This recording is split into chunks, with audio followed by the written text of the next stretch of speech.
So psychology and psychiatry has been infamously held by the neck because of pills. This is something that, has been like a raising concern in everybody's mind, because at least that stigma of going to counselors have fortunately come down a little.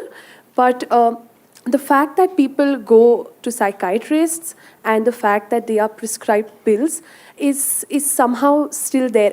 You're telling me? I'm not rubbishing the science. I said, if things are going wrong with your life, it's bad enough. If you get depressed, you're only multiplying the problem. For this, the activists have been… You also? You also? Okay. Okay, I'll explain that. I very much understand. I'm closely associated with various people who are in the profession. And there are many people, because every day I'm meeting thousands of people, not everybody is perfectly sane, a lot of them go off, they need doctor's help, everything. It's not we're discounting that. But if you do not bring the fundamental responsibility in every human being that their physical and mental health is their business, if you do not bring this from an early age, you will see a lot more people will go off. Don't think everybody is pathologically ill, no.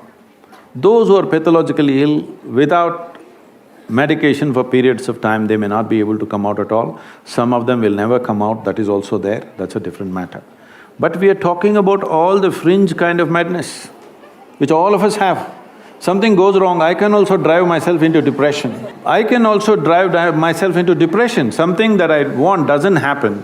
Everybody capable of driving themselves into depression, isn't it so?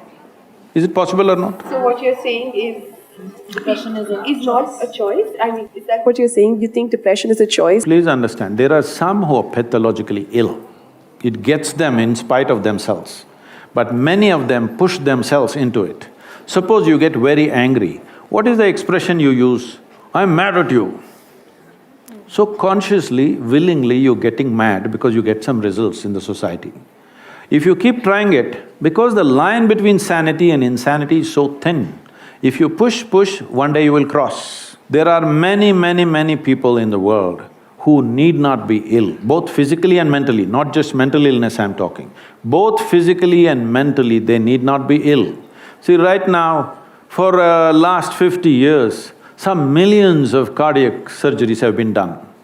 Today surgeons are clearly telling you, if you go off red meat, you eat the right food, if you exercise, you will not come for the surgery table. Is that against your cardiology? Why is psychology such an insecure profession?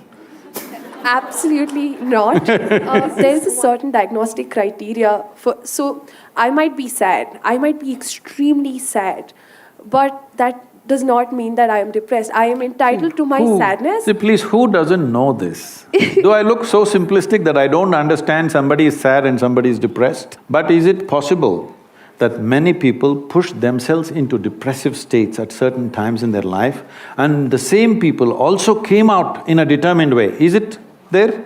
Thousands of them? Is it there or no? Yes. Many of them. So, if I say it is open, everybody need not end up with chemicals. Maybe it's against a particular profession, but we're talking for humanity. Right. Thank you, Sadhguru. Although I don't think Anjali is fully convinced on the answer's tangent. Questions? How do you get fully convinced or not convinced on a fact? If it's your opinion, you can be convinced or not convinced. Is it a fact that many of you, I'm saying most of you are young, you have not seen much life, but even in this little life that you have seen, there were moments when you crossed your sadness and became depressed for a few days. Has it happened to you? And most of you have come out of it without anybody's help, or maybe with a friend or somebody who mentored you a little bit, have you? These are facts, these are not opinions.